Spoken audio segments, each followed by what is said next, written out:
Hi guys, আজকে আপনারা দেখতে পাচ্ছেন যে কি করে পেঁয়াজ চাষ করা হয়।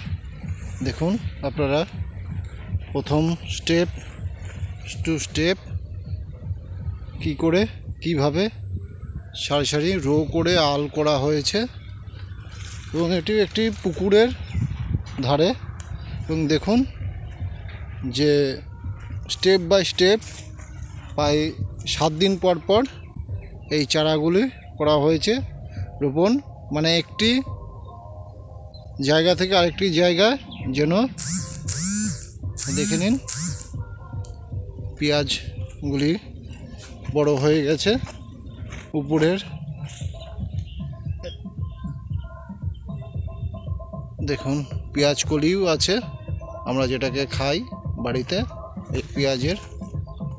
দেখুন একটি নিচে গোড়াতে বড় বড় আকারে নাসিকের যে পেঁয়াজ বলা হয়, সেই পেঁয়াজটি এখন